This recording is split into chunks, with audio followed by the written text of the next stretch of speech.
Amy Martin is the founder and executive producer of Threshold. It, as you saw, is a podcast and public radio show that specializes in making complex environmental topics personal, immediate, and real.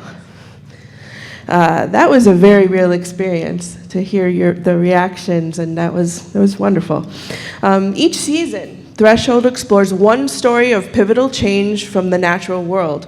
Season 1 was focused on the American bison. Season 2 took listeners to the Arctic.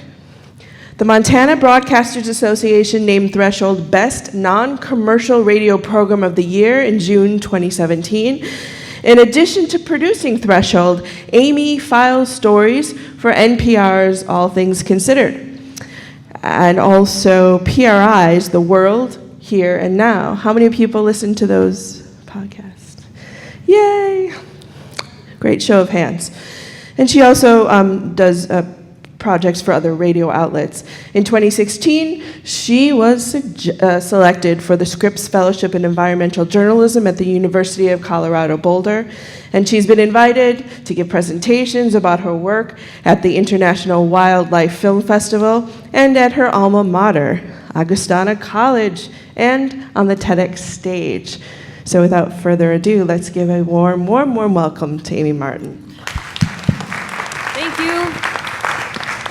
Thank you so much. It was both fun and excruciating to listen to my own work while people were listening to it, because normally I make all this stuff and then I send it out into the world, and I never, I'm not sitting with people when they're on the train or in their cars or listening to my work. I was like, oh God, this is really self-conscious making. But it was also delightful just to actually kind of watch you take it in. So thank you for listening. Before I launch in here, I just want to let you know, and maybe some of the other journalists you've met already spoke to this, but this second season of our show probably would not have happened without the Pulitzer Center on Crisis Reporting, or at least it would not have happened to the extent that it was able. We were able to go to all 8 Arctic countries, spent over 18 months researching and reporting this, and I think what the Pulitzer Center is doing is amazing and is rare, and in an age where lots of journalism organizations are shrinking, and where journalists are struggling to get funds to do important and ambitious work like this, I just really want to acknowledge the risks that they take by putting their name on the line to support people like me who are going off to do kind of big, adventurous, audacious things. So can we just have a round of applause for the Pulitzer Center, please?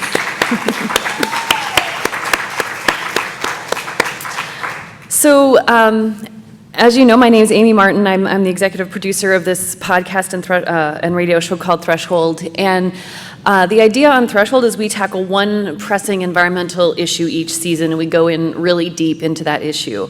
So I heard someone talk about the fact that they felt like it was helpful to know just a little bit about the journalists before we got into the content. So I'll just speak to that really briefly and say, I grew up in the Midwest. I was an Iowa farm girl. I lived here in Chicago for about 3.5 years. I loved it. I've been living in Missoula, Montana since the very end of 1999.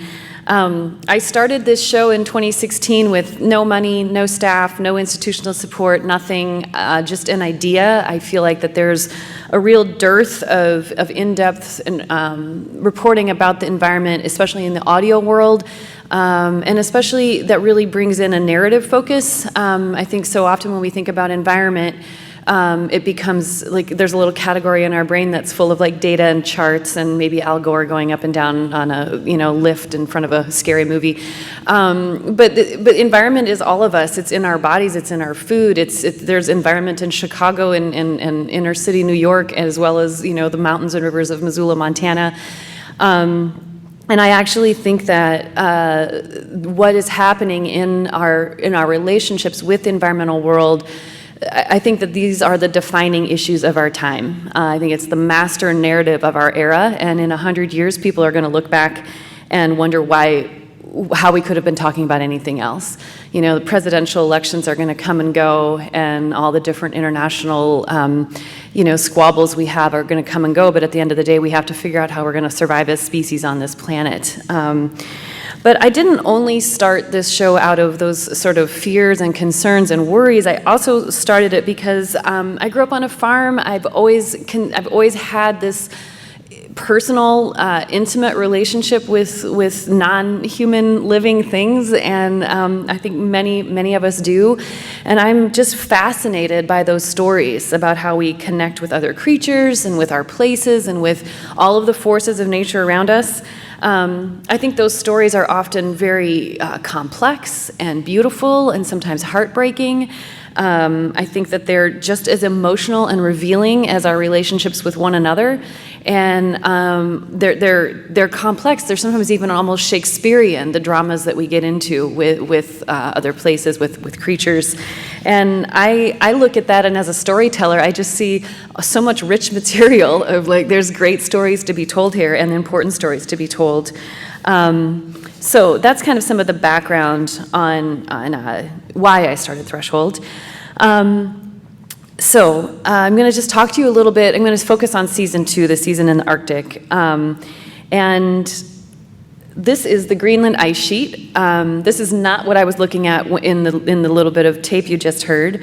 But I'm going to tell you I'm going to start out with just a little bit of a story about spending time up here before we get into maybe some of the heart of what climate change reporting is all about. And I'd love to make space for your questions and speak to things you might want to think about.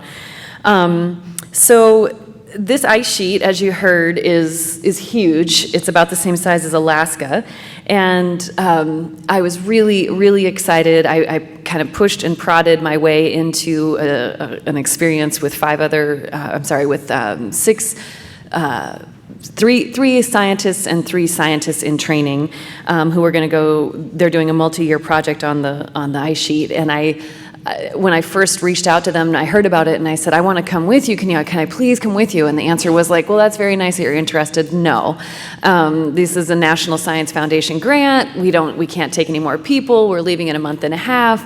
And I was like, I hear that no, and now we're going to turn it into a yes. So I pretty much kind of wouldn't leave them alone. And I made this big case for them that they weren't going to have to baby me. I love to go backpacking. I'm outdoorsy. I can handle anything. And I think, honestly, that is partly why they eventually caved and said yes. So here I am about to, this is flying into our field site over the Greenland ice sheet in the helicopter. And here we are unloading the helicopter, and the very first thing I notice when I step out of the helicopter is that it is windy. It's windy like gale force winds. And you can sort of see people are kind of struggling against it as we're trying to unload the helicopter. And I was like, oh my God, I'm an audio producer. There is nothing worse for audio than wind. And I was just like, did I just sign up? Did I just beg and plead and push to get on this trip? And I'm not even going to be able to record anything for 5 days. So I was having like a little bit of a minor freak out, but I thought, okay, it's all right. We'll be all right. I'll figure this out somehow. And the most important thing I had to worry about, though, was putting up a tent. We all had tents, and there was a big group tent that we were going to use as well. And the head researcher, Joel Harper, he gave us this little bit of advice as the wind was just whipping. I don't know how well you'll be able to hear it, but we'll give it a try. The key to setting up your personal tent is do not let the tent blow away, or you will be never seeing it again and cold for a while. And because you could just feel that if you let your tent go for 1 second, it would just be gone on the ice sheet. And I was like, that's okay. You know, I'm hardy. I can set up tents. I've set up tents everywhere. He had also said, don't step in any holes. And they had told us that before we got out of the helicopter. But as it turns out, there's holes everywhere. There's just tons of ice moving around up on the ice sheet. Now, these holes are not holes that are, well, the river will kill you, but these other holes are not holes that will kill you, but some of them go down, you know, as much as a foot or foot and a half, so you can just end up with really wet feet really quickly, and that's not the first thing you want to do when you're trying to get your tent set up. So don't step in a hole, don't let your tent blow away, and all the while I'm about to prove to them that I'm like not going to be the liability on the trip, right? I can do this. But then Joel hands me this thing, and there's not really scale here, but it's like, if I was hanging on to it, it would hit the ground. Like, it's a huge drill. And he also starts handing out these giant pieces of bamboo. And then he's like, all right, we're going to work on the group tent. You guys go get your individual tents set up. And I was like, oh God, I don't know what I'm doing. I don't know why I'm supposed to have this drill. I don't know why they handed me a bunch of pieces of bamboo. I've convinced them that I'm like the hardy journalist who's not going to be a liability. So I started kind of wandering around on the ice sheet, like, what happens here? Luckily, I looked up after a while and I noticed that the 3 grad students were also doing the same thing. This is a demonstration of what we were doing. Just wandering. We were dragging these giant, heavy things behind us, and finally, I was like, okay, we all look like we just got dropped off on Mars, and so I kind of huddled them together, and we asked for help, and Joel ended up teaching us how to do this, and they were laughing about it. And I guess I just wanted to start with that story because I feel like it's important to understand that this is from inside my tent a little bit later. I think it's really important to understand for us as journalists, and maybe also for you as teachers. You probably are dealing with this all the time, that we don't always have to have all the details figured out ahead of time, right? Sometimes you just got to dive in and make it work and ask for help along the way. And they weren't at all upset with me that I didn't know how to do this. Turns out you use the drill to make this really, really, really deep hole in the ice sheet, and then you use this giant 6-foot bamboo stakes as, normally I think of tent stakes as something that's about this big. Well, when it's that windy and when you're setting up on ice, you have to have a tent stake that's taller than your head, and you drive them into the ground, and then the ice sheet kind of like refreezes around them, and that's how your tent holds still while you're there. So, just a little bit of a personal anecdote just to kind of pull the curtain back behind what on podcast hopefully sounds a little bit more professional than that. So what are these scientists trying to do on the Greenland ice sheet? Well, they're basically trying to understand how the second largest ice cube in the world moves and changes as we warm up the planet. The biggest piece of ice left on land is in Antarctica. The many giant chunks of ice that cover Antarctica. That's where the largest possible sea level rise comes from. But just behind that is Greenland. So it's a really, really, really important piece of ice. And there's so many fascinating things that they're having to do to try to understand this. And as teachers, I think that, whether you're coming at this from a literary perspective, just the poetry and description of this thing, whether you're interested in history and archaeology, people are taking ice cores out of this to help us understand what was going on in the climate hundreds of thousands of years ago, which is just pretty fascinating to stand on an artifact from a time before humans were out wandering around in the world. And also just in terms of like science and engineering and technology, this is one of the other principal investigators. His name's Neil Humphrey, and he's at the University of Wyoming. He's kind of a genius. He's kind of a mad scientist type, and he's making these tiny, tiny little computers, essentially, on these little chips, and he puts them inside kind of old-fashioned film canisters. Remember those little things? Something like that, and he kind of packs them in with this resin. They drill holes 700 meters down through the ice sheet and send these little computers down there. And he figured out how to let them run to be able to measure temperature and pressure and movement for a year, running on nothing but 2 AA batteries. And climate change is scary, and climate change is hard to talk about in so many ways, but when you get into some of these details, it's also just fascinating, like what they have to create and figure out what they even need, and then go make it run. It's sort of like nerd paradise. If you have some kids who are super into just problem solving and like getting into the little technical details, this is a growth area. And I just found it fascinating to just watch him and listen to him as he was trying to solve all these little technical problems, most of which I didn't understand. And the vast majority of people probably don't need to understand all the details, but the concept of like, I'm going to try to make something tiny measure this enormous thing using almost no power in some of the harshest conditions on Earth, it's just pretty fascinating. And it's also, the ice sheet is just beautiful, you kind of heard me having my moment of awe there in that initial piece of tape, but I had that over and over and over. This is looking down into a crack in the ice sheet.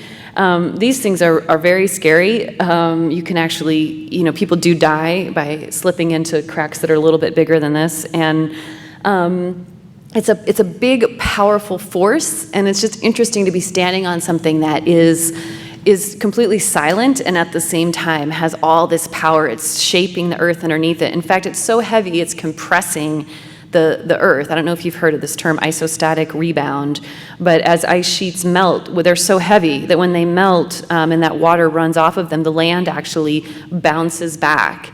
And this is still happening on our planet in different parts of the world. Like in Scandinavia, where the ice sheets were one of the most recent places where we had ice sheets where people are now living, the land is still rising there. That's how heavy these ice sheets are, that it takes just thousands of years for the land to return to a non-ice sheet level. I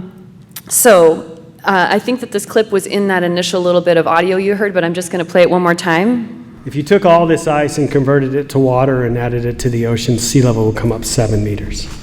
Wow. So that's how much ice is here. Quite a lot. Quite a lot. And I think that, understanding what that means intellectually when you're sitting at home and maybe you're reading a report or showing the Arctic from above on a map or something is one thing, but to be standing right next to it and watching that melt happen is another. It impacted me in a deep, visceral way.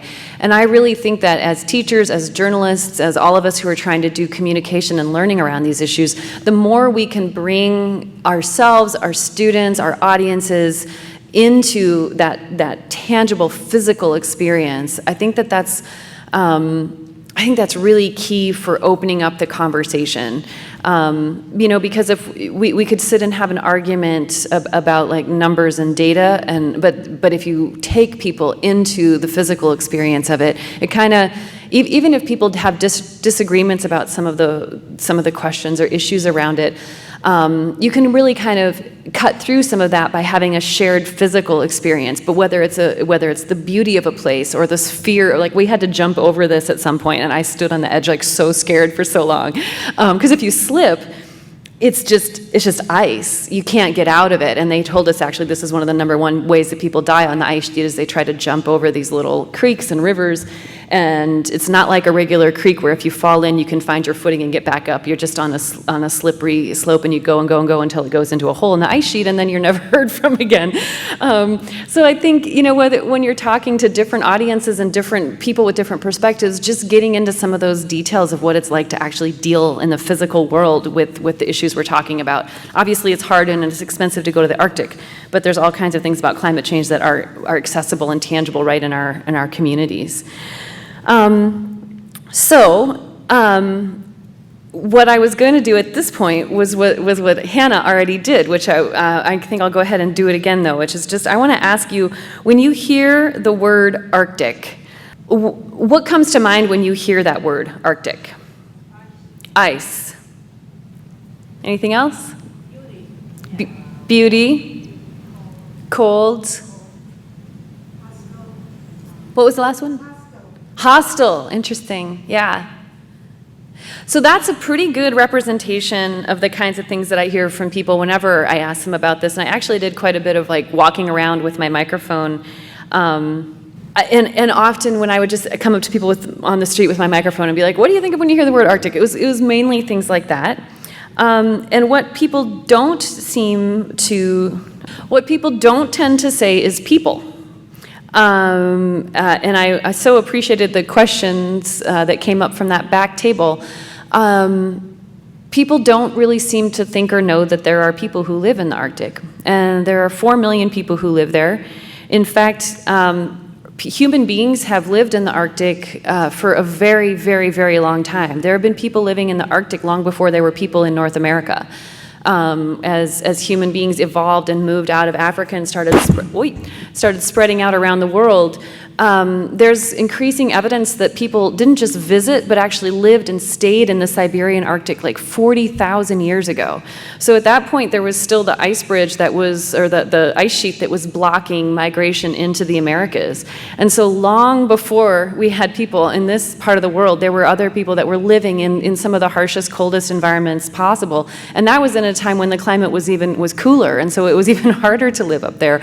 So humans are an Arctic species just as much as we are a tropical species. And I think it's the word barren, the word empty, those are the kinds of things that often come up around the Arctic. And granted, it's not a huge population. It's 1/6 of the size of the globe and 4 million people, so it's low population density. But that's still a lot of people. I mean, just by comparison, my state, Montana, we have just barely 1 million people in the entire state. So I really wanted to understand, actually, all of the questions you raised there in the back were like the driving questions of this season for me, is I wanted to understand not only what happens with science teams that go out into the Arctic, but what is it like for the people who live there? What are they experiencing on their day-to-day level? What sort of challenges are they facing? What do they like about being in the Arctic? How much is climate change affecting them? And one of the things that I really try to do in my reporting is to really let the subject lead. So for me, I was interested in climate change, of course, but I also tried to be really agnostic and just go up to the Arctic and let them tell me what are the important things to you. Maybe it's not climate change. So we found a whole bunch of, there's so many interesting stories, and obviously I'm not going to go over hardly any of them here. We don't have much time, but I want to just dive in a little bit with a place called Shishmaref. This is a young man named Walter Naik. He's 10 years old when I met him in the summer of 2017. And he lives in Shishmaref, Alaska. That's a town of about 600 people. It's way up in northwest Alaska. There's a church here, a school, 2 stores, about 150 houses. And everywhere you go in Shishmaref, you can hear the roar of the ocean because this island is only about a half a kilometer wide. So this is another Shishmaref resident. Her name's Nora Kazakh. She was 70 years old when we met. She's raised 10 children here. Her first language is Inupiaq, and she told me that she actually remembers visiting people who lived in traditional sod houses when she was a child. So just within this woman's life, she's around the same age as my mom. Her grandparents, great-grandparents were living in sod houses as people had lived for millennia up there. She also has a memory of going to the first schools that were, well, I guess it wouldn't have been the first school in her childhood, but I think she was like the second generation who went to school there. And she remembers having her hands slapped with a ruler if she ever spoke Inupiaq at school. It was completely forbidden, and it was really scary for the kids because they all spoke Inupiaq at home, and then they'd go to school, and suddenly you were not allowed to even say one word in Inupiaq without getting pretty severely punished. A lot of people had memories of that, not just in Shishmaref, but around the Arctic, actually. So Shishmaref has become something of a poster child for climate change in the Arctic because this island is going through an erosion process on steroids brought on by climate change. Basically, the ocean is eating this little island. The community used to be protected by a barrier of sea ice in the winter, but now that ice is forming later, and it leaves the island unprotected from these violent Arctic storms. And at the same time, their island is built on permafrost, and the permafrost is thawing, and that accelerates erosion. And I guess I should just do a really quick definition in case you're not aware. Permafrost is frozen soil. Permafrost is soil, officially the definition is soil that's been frozen for 2 years or more, meaning, of course, it's frozen in the winter, but all summer as well, it does not thaw out. And a lot of permafrost in the Arctic is 10, 20, 30,000 years old. It hasn't been unfrozen in all that time. It's now starting to thaw. And so people built their communities on this frozen soil, and you build in a certain way and you have to sort of work with it, but people knew how to do that because that's how it had always been. And now as it's melting, as it's thawing is the proper way to say it, then buildings and everything's shifting. Shishmaref has to repair their school every year because the ground will shift and something will crack, a pipe will break, windows will break. So the people of Shishmaref know that they are not safe. They've voted 3 times to relocate their village to the mainland, but they need about $180 million to make the move. There are no roads in this part of Alaska. Everything has to be flown in or shipped in, and it's very, very expensive to build or to bring the materials up that you need to build. And so far, they've had a really hard time getting their needs heard in Washington. This is about as far away from Washington as you can be and still be in the United States. It's much, much closer to Russia than it is to any of the big cities in the US.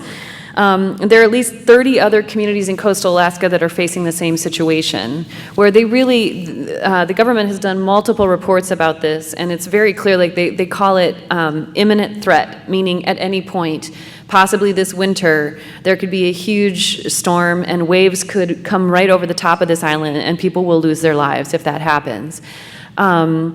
Unfortunately, our system is really based around disaster relief instead of disaster prevention. And so, I hate to say this, but what I'm afraid of is that when someone like Walter Naik, this amazing 10-year-old boy, when he loses his mom or when he himself loses his life, and we tell that story about that tragic family who went through this horrible thing, then maybe we will rally our resources and decide to try to protect this community and other communities. But until then, it's been 20 years that they've been trying to talk about this. This is not new information for them, and they're basically just being ignored. So how did Shishmaref end up in this situation? This is a really interesting and important question, and I think it's partly what I mean by trying to go to the Arctic and let people tell me their perspective, because so often, if you Google Shishmaref, you'll find lots and lots of pictures of climate change refugees, climate change victims, and it's always seen through the lens of climate change only. But I talked to a woman named Kelly Enningwalk. She grew up in Shishmaref. She now lives in Anchorage and runs something called the Inuit Circumpolar Council, which is a really amazing network of Inuit groups in the north. And she told me that she often gets asked this, like, why is your town located on this dangerous spot? And she says often the question comes to her like this, and these are her words: these dumb Eskimos, why did they build their community on a barrier island? And it's really important to think about this, I think, because as we're talking about climate change, I think it's impossible to extract out the issues of science and ice and carbon, all these things, from social justice issues, from very, very human justice issues that are playing out in communities all over the place, and they're playing out here as well. And that question, why did these dumb Eskimos build their village on a barrier island, is actually a demonstration of a lot of ignorance, because the Inupiaq people, which is a subgroup of the Inuit, they were always traditionally semi-nomadic.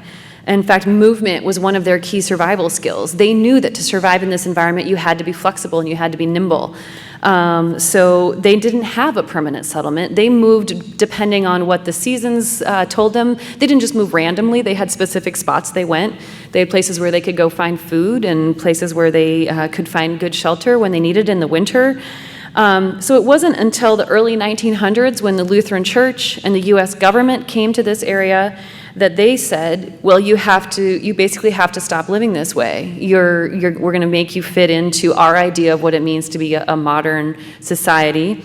And they told them that they were going to take their children away if they didn't send them to school. And in some cases, in some parts of the Arctic, that happened, and people knew that it happened. And of course, there's nothing that any parent would do to stop that from happening. And so a school was built and a church was built, and it was built on this barrier island because that's where it was the easiest to ship in the materials. There's not really trees up here, so you have to bring in all this wood and all this lumber. And so it was really the decision of the colonial powers, the government and the church, that located them on this island. And it's because of that decision to fix the community there and basically force them to be there, that they're now in such danger. And they're in such danger because of climate change, which is also not produced by them. The 600 people in Shishmaref did not do very much carbon emitting. There don't even have any roads. So it's really a double whammy, a triple whammy of climate change and different versions of colonization. And I wanted to highlight this story because this is something that we heard over and over in the Arctic, and not just the U.S. Arctic, is that we would ask people what's on top of mind for you. So many people were talking about the legacies of colonization and the ongoing feeling of still being viewed as a colony, whether it's Greenland being a colony of Denmark, Sami people, the indigenous people of northern Scandinavia, feeling overlooked and kind of bulldozed by the Nordic cultures in the south. It's a really common story in the Arctic, and I think it's really hard. I think it gets frustrating for people who live there to have a whole bunch of journalists, most of whom are white, who come and have this idea in mind of like, I have this story about this place, you are a climate change victim, tell me about that. And a lot of them were like, actually, I feel like I'm a colonization victim or a colonization survivor, and climate change is almost like a subset of this larger social justice issue. And I think that was really important for me to like spin my own narrative around a little bit. And of course, there are many different people who have many different perspectives, but that is one that I heard over and over. Krista Sanook is a teacher, the woman here in glasses, and she moved to Shishmaref, met her husband Skip, and they live there now, and she teaches. And what she summed it up, I felt so well. She said, everybody's talking about climate erosion, eroding away the land, but it happens to people's cultures too. And for her, those two things were totally intertwined. So I just mentioned the Sami people, the indigenous people of Finland, Norway, Western Russia, and Sweden. And so Sarah Katrina here is 16 years old in this picture, and she's Sami. And just sort of another way that I think that the Arctic kind of confuses and confounds maybe some of our stereotypes and our simple categories in our minds.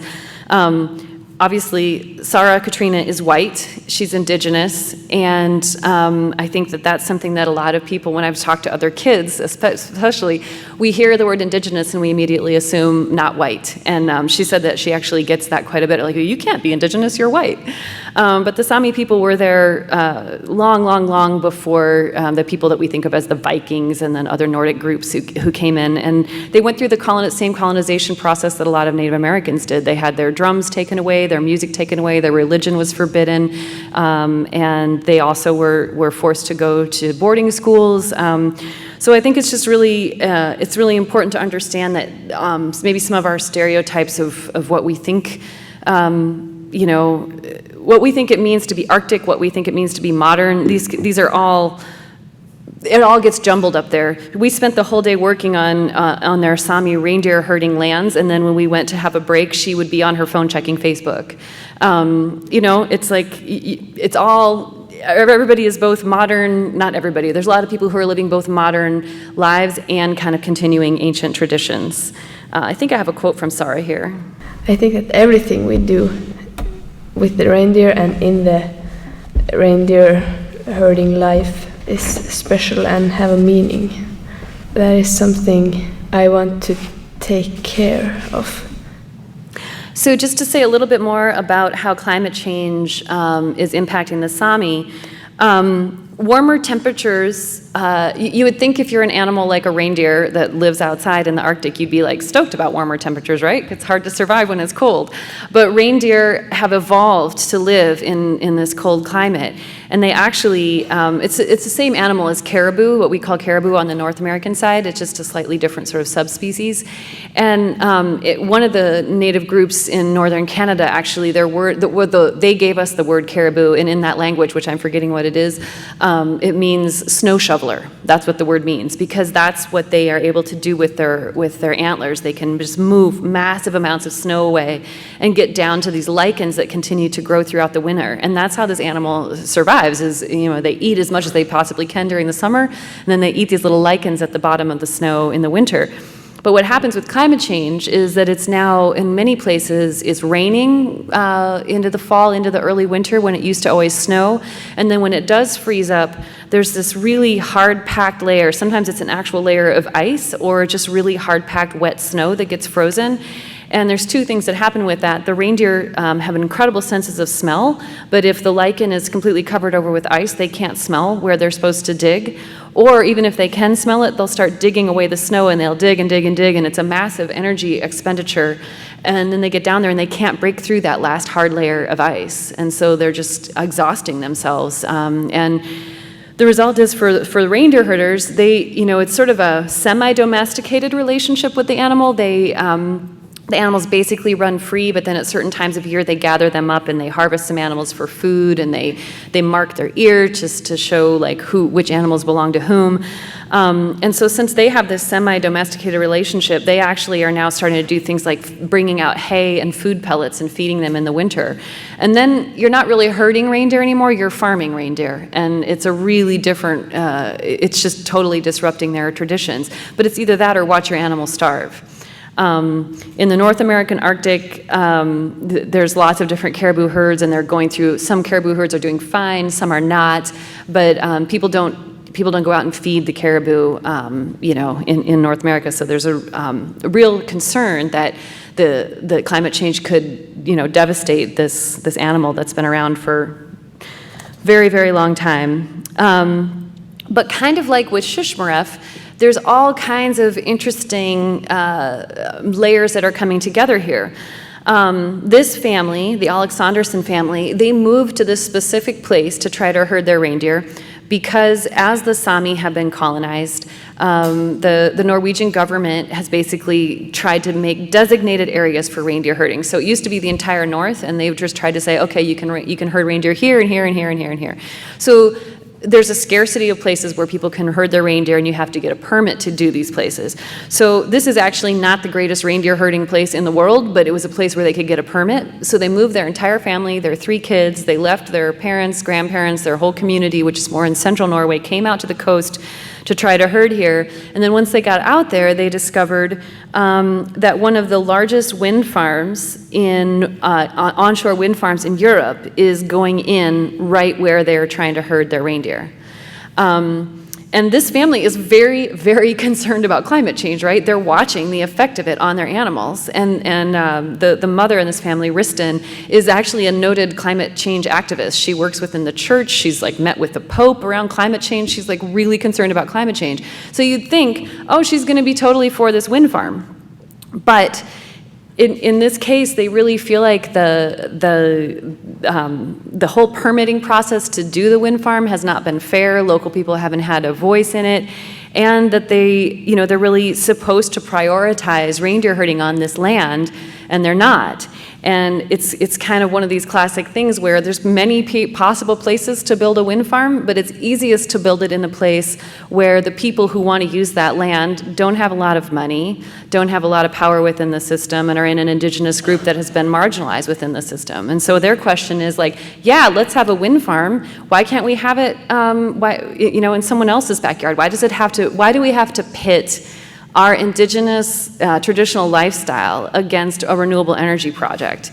And this is happening over and over and over. It's happening in India, it's happening here in the lower 48, the United States, where as we try to transition to more climate-friendly sources of energy, we have the danger of just repeating some of the mistakes that we've made with the oil industry and other things, where we look for the places of least resistance, basically. And a lot of those are places where people, marginalized groups live, and people who don't have access to power. Because nobody really wants to live next to 67 wind turbines that are 100 yards high. Even if we can all say oh, that's a good thing, as we've seen out on Cape Cod, if you try to put that in the neighborhood where a lot of wealthy, connected people are, they are actually, we would prefer not to do that. We want someone else to bear the cost of this transition.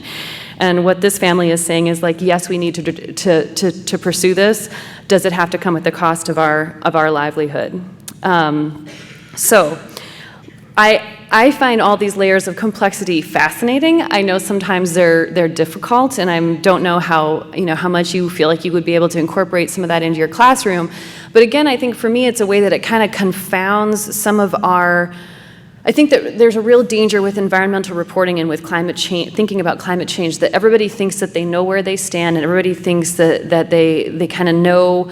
there's a right answer and a wrong answer, and everybody feels very righteous about where they stand on those lines. And I think when you really dig in and get into the specifics, a lot of stories, things get a whole lot more complicated, and you get to start to see how, you know, we're all implicated here. We're all responsible, and we all, even when we try to make good choices, sometimes it can have hard consequences. And that doesn't mean that we shouldn't be trying, but I think grappling with that in a way kind of humanizes it and makes it a little bit more relatable, and maybe breaks through some of the polarization around this issue. At least that's my hope. So I'll just say a couple more things, and then I want to open it up for your questions.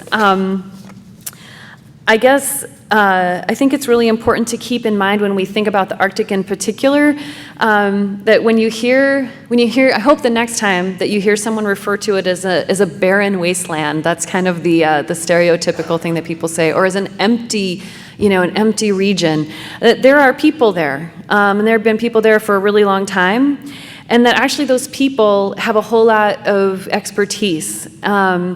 Not everybody there has had the opportunity to go get their, PhD at the University of Chicago, although some people have. There's a lot of people who come and go from the Arctic.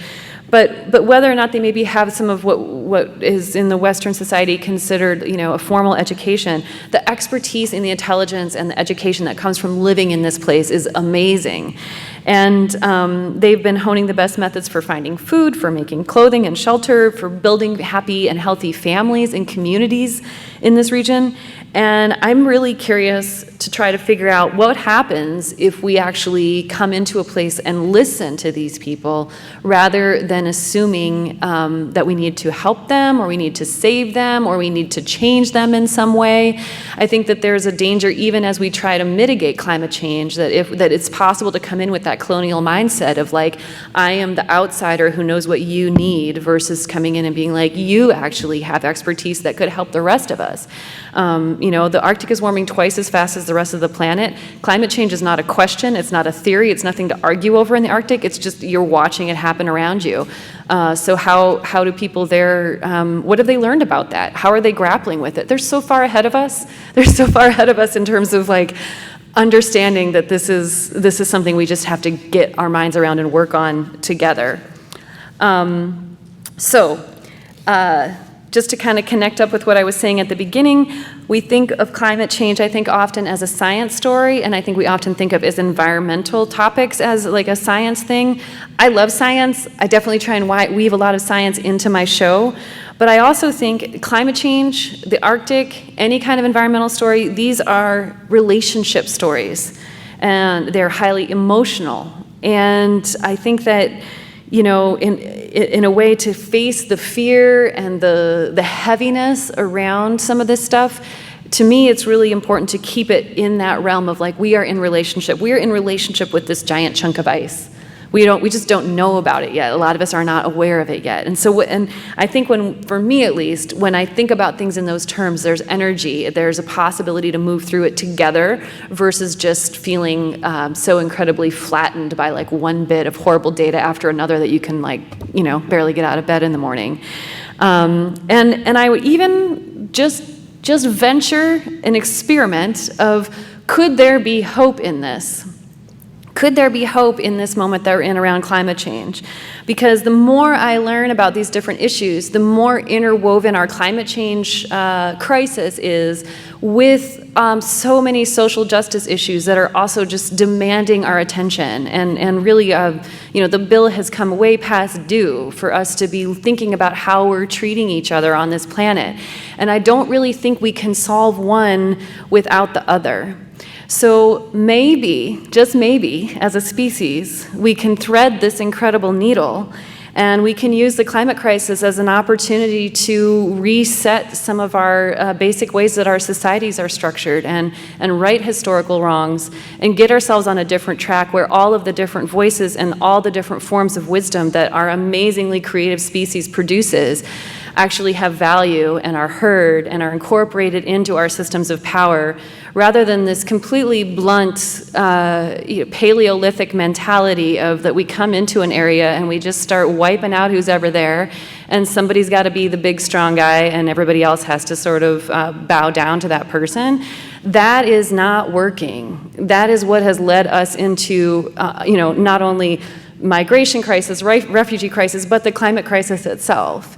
And so I know I feel hesitant about saying this because I feel like it can easily sound sort of Pollyannish, but I do actually have some hope that maybe we are going to figure out how to shift into a different paradigm as a species because of the stress of the climate crisis. And in a way, I think I have to have that hope because I think that's a way to keep telling stories about it and keep engaging young people about it in a way that gives us a shot here. So I guess with that, I would just love to open it up to your questions, feedback, comments, concerns. You can just shout them out. What does Paleolithic mean? You just used the word. I'm not familiar with it.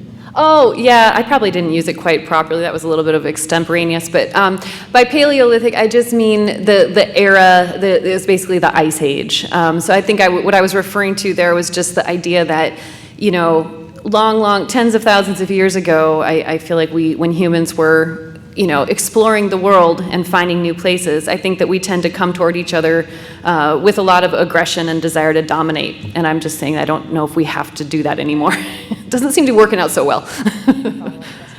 Okay, that's, to me, a key word in all of this, and I haven't heard you explain the concept of paleontology and the necessity of interviewing paleontologists.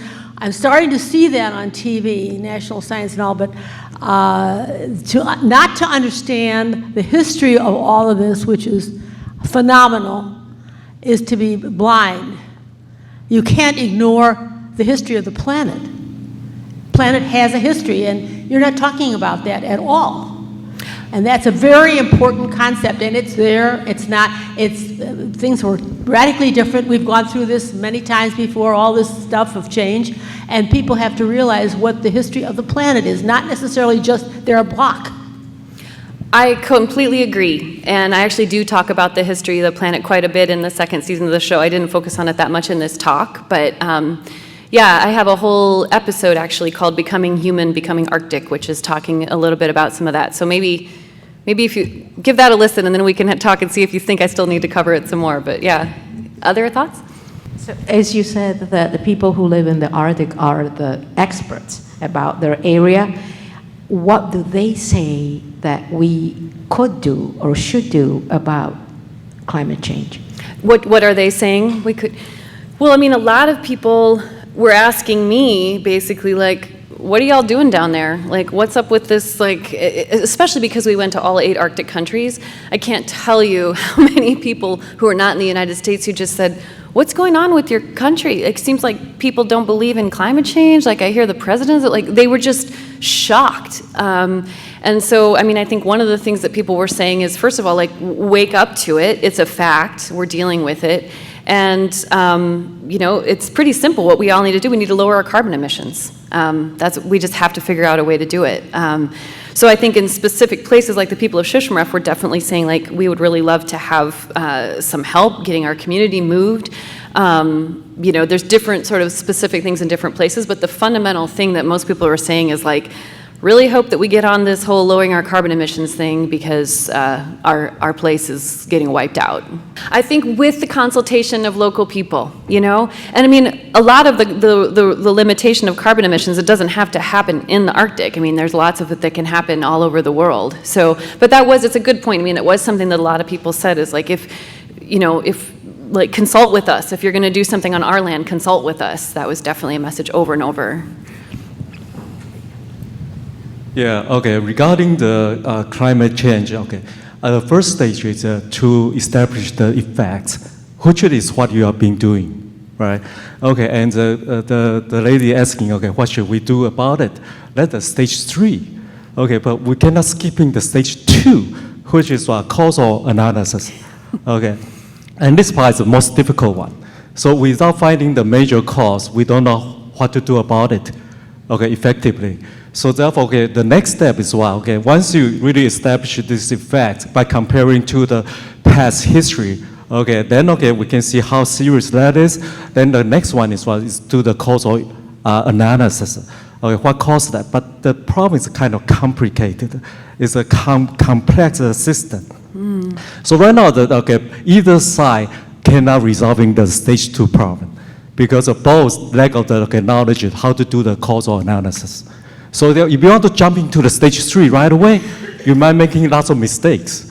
So therefore, what we should do is try to put effort and expertise to the stage 2 to do the causal inference for this climate change effect. But Otherwise, any kind of policy, solution following, just doesn't make any sense. Yeah, absolutely. We have to understand the causes. But scientists have been studying the causes for 40, 50 years. We know the cause. The causes of climate change are burning of fossil fuels, that we're adding too much carbon to the atmosphere. You're shaking your head no.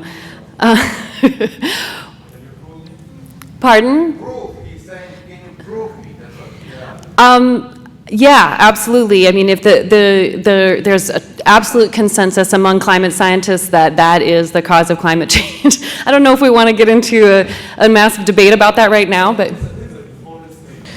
Let's try to form some of this into a question. Maybe you could you speak to us a little bit about maybe what were some of the experiences like of speaking with scientists and what you noticed that they wanted you to communicate, or potentially some of the challenges that they felt in communicating what they were learning about? I think that the gentleman, if I could try to summarize what you're saying, is that he's saying that the causes of climate change are not clear. Is that right? Yeah. Yeah, not understood fully, and I really just accept the scientific consensus of 99% of scientists are that this is completely it's not in question among the experts. So I really don't know if we want to just get too much down a track of debating that. I think that we should maybe just make some space for some other questions. Good morning. This is like a two-part. The first question is, you visited 8 countries. Is there anything that you learned early on in terms of just traveling around in that region that prepared you for the next place that you went, maybe like the cold or whatever the case may be? And then the next question is, where was the most interesting place you visited and why? Those are great questions.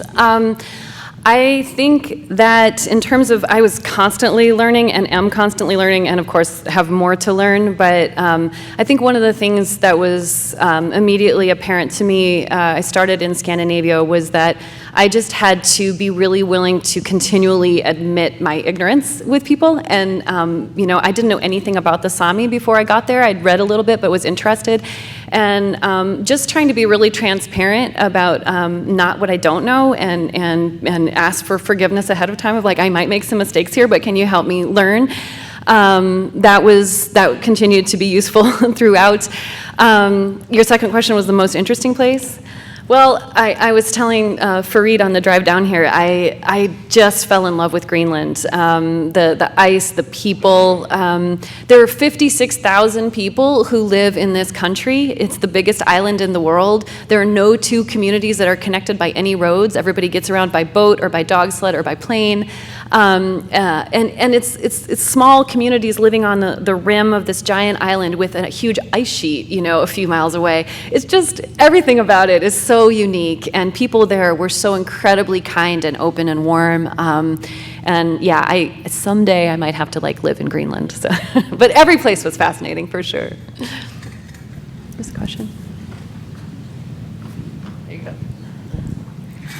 So I find myself completely into it while I'm here, and then I walk out the door and I feel like it's easy to have this disconnect when you leave a place, or something like this. So what would be your recommendation for helping us motivate our kids and help people make the connections that we need to maintain the connect, to keep us connected instead of letting the disconnect take over? Well, how do you think the disconnect happens for you or for your kids? Like, what can you give me? Well, I teach Spanish, so I don't have an immediate impact on my students with regard to the environment, especially. But I just think, I do little bits and pieces when I can, as far as why are you bringing a plastic water bottle, and why aren't you just bringing a reusable one? I think plastic is a whole nother issue that's really wreaking havoc on our planet. I guess just maybe motivate them in some way to do more in terms of like study the technology that could bring us some solutions. Yeah.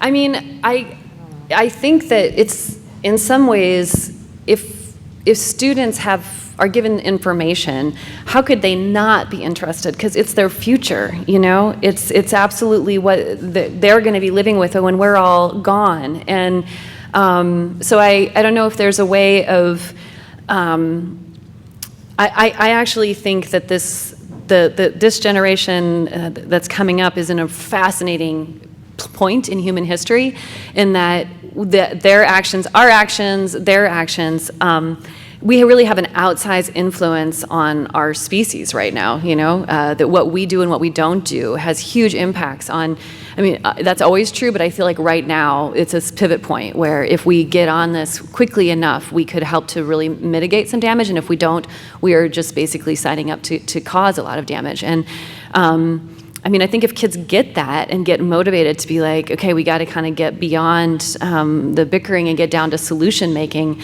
I don't know how much of that, you know, can happen in Spanish class, but I mean, a little bit here and there. There's also so many Spanish-speaking communities that are dealing with the effects of climate change. There's actually a student journalist through the Pulitzer Center who's just going to South America to study how the glaciers are receding in the Andes and the effect on the people who live there. And so I think there's maybe ways you could weave it in, you know, to other topics, just because it's everywhere. It's everywhere. You definitely don't have to go to the Arctic to see climate change happening. So, just wondering if you could talk a little bit about the government policy towards the people living there, and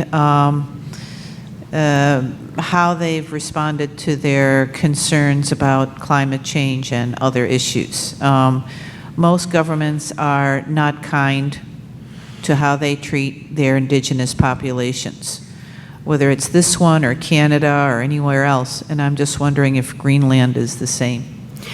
Yeah, well, I think, you know, there's different stories happening in different places for sure, but I did feel like that there was a unified feeling that among most indigenous people in the Arctic, that, like most indigenous people everywhere, that has been very, very hard to be taken seriously, to be welcomed into conversations that affect their own land and waters as true equals. There's I think that is changing, but it's been a real fight. And Greenland is an interesting case because they were colonized by Denmark, and Denmark, like Sweden and Norway, is, you know, very progressive in many ways, and so they, I think in some ways, have done a really great job of trying to shift from a kind of a colonial mindset into transitioning into Greenland having its independence.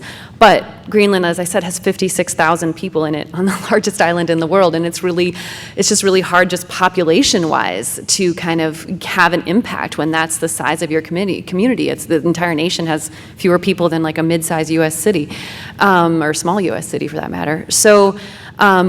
I think, you know, the truth of it is that there are very different stories playing out in different places, and so it's kind of hard to talk about in general. I will say Russia, you know, Russia has huge, half of the Arctic is Russia.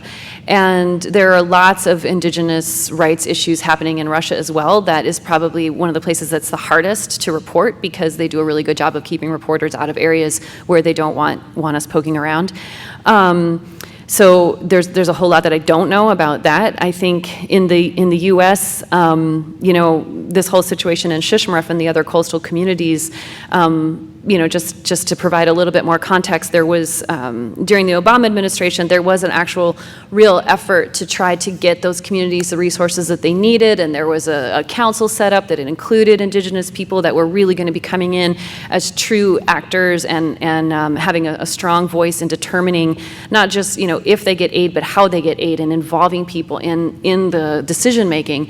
And that was all. Obama signed an executive order to that effect shortly before he left office, and it was one of the first things that President Trump did was rescind that order.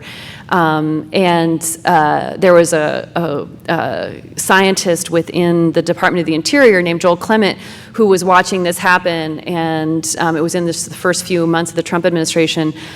Basically, he got reassigned from all his work on climate change to like an Office of Accounting within the Department of Interior, because he was trying to raise attention to the fact that, you know, rescinding this memo had the potential of putting the people of Shishmaref at, you know, costing them their lives potentially. So he got reassigned along with many other State Department officials, and he actually became a whistleblower, and he wrote an op-ed in the Washington Post saying, this is, you know, I have been reassigned because I am talking about climate and because I'm talking about social justice in the Arctic. And he's got a case pending now to try to, you know, say that he was unfairly punished for his views within the government. Unfortunately, that was just sort of like the first shot across the bow, and there's just been like, you know, issue after issue now where climate scientists and people that are concerned about social justice, climate-related things in the Arctic have been silenced or shoved aside in the Trump administration. So that's our government, but Sweden and Norway, I think, they're doing better than us in many ways in terms of taking care of Sami rights, but there's lots and lots of grievances there as well. So it's kind of, it's an ongoing thing for sure. I'm sorry, I couldn't hear you. Oh, I'm sorry. Have you written a book about all this yet? Well, I've written like pages and pages and pages of radio scripts that I could turn into a book. Yeah, maybe. I have not started that. Because I just find your talk and information so much more accessible and relatable to just, you know, what people are thinking about and dealing with. Well, thank you. That's like the best news ever. Thank you. I have a couple questions about the ice sheet. One's kind of silly. Couldn't you just hold onto a rope when you cross that raging river creek? Well, Couldn't get somebody on the other side. And, oh, you mean and like walk through it? well, just have a rope when you're jumping so you don't fall in, you know? Well, it was a little bit more ad hoc than that. We were just out walking around. There was nobody on the other side when and you know once we weren't.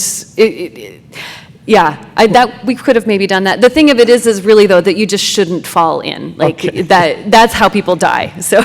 Okay, and my other question is about the scientists, the three scientists. How optimistic were they about the whole thing? I mean, there's no turning back the melt. Did they say anything about the Gulf Stream and the impact of the melt on that? Yeah, they were brilliant. They could have talked about, you know, any of the, like the Gulf Stream or any of the other related issues, you know, for a long time. In terms of how optimistic they were, you know, I think that they are right there dealing with the data and not super optimistic, to be honest. I think that I think in some ways, and not just these scientists, but other scientists I talked to, talked about the fact that they, in a way, have had to kind of plow through despair and just be in problem-solving mode and be like, you know, this is changing, this is happening. What can I do with my little piece of data to try to help, you know, be part of the solution of just understanding how to deal with this, you know? I mean, they're not studying how we can keep the Greenland ice sheet from melting. They're studying how it moves as it melts so that we can be better prepared for different scenarios, you know? Like, how long is it gonna take? What happens if it breaks apart and some smaller pieces come in quickly? How does this relate to what's happening in Antarctica? I think they just sort of stay a little bit more focused on those details of like what their work is teaching them. Hi, thank you for your presentation. Are you familiar with Naomi Klein's work, This Changes Everything? And it seems like your presentation is in line with her argument that part of the problem with not finding a solution has to do with our economic structure that is profit-based, because basically the solution is political, and if we are not willing to make major changes in our economic and political structures, it's going to be some reformist action here and there, but in terms of dealing with the issue, we have to basically change the way in which we structure our societies, our economy, our politics. Well, I am familiar with Naomi Klein, and, you know, she is doing an entirely different thing than I'm doing in terms of, like, you know, she's putting out her own opinions and making arguments, and I think she's fascinating. I think I'm really more coming from the perspective of trying to document, but I will say that you can't spend too much time documenting this problem before it does become quite clear that what we're doing can't continue indefinitely. And so it's just a question of what sorts of changes we're going to make and under what terms. So we can wait until things get so bad that we are forced to change because we have, millions of people that become refugees, because our food systems are interrupted, because our water systems aren't working anymore, and because we're having massive social upheaval and disease and war. Or we can try to start making some changes sooner and hopefully mitigate some of that. I think it's really a question of how uncomfortable are we going to get? How uncomfortable do we have to get before we decide to change? I think that's partly why this problem is so complicated, because some of the societies that need to do the most change are the ones that are the most comfortable now, meaning ours. It's really hard, here we are sitting in this climate-controlled room. It's very handy. I've got hot tea in my thing. I'm running this computer. This computer is running on metals that were mined in somewhere. It's energized by being charged somewhere that's probably running on fossil fuels. It's so integrated into everything we're doing. I mean, my carbon footprint to report on this season was ridiculous. I was flying all over the place, burning up carbon, talking about climate change. And I'm not saying that means like we should all like go live in caves and not think and talk about these things anymore. But I'm just wanting to say that I think it is so integrated into the whole function of how we exist as a society that it's very, very hard to actually make the leap that we have to change it. But I think it's just increasingly clear, and the more you learn and the more you work on it, that we do. I don't really know if I'm qualified to weigh in on specific economic systems and everything like that. I'm not qualified to do that, but all I can say is that it's obvious that we have to change, and hopefully that we can change hopefully we don't have to make ourselves utterly miserable as a species, for generations in order to make that change. And I think that I'm hopeful that we're smart enough that we can do that. We are at our time, so can we give Amy a round of applause and ourselves? Thank you. Thank you.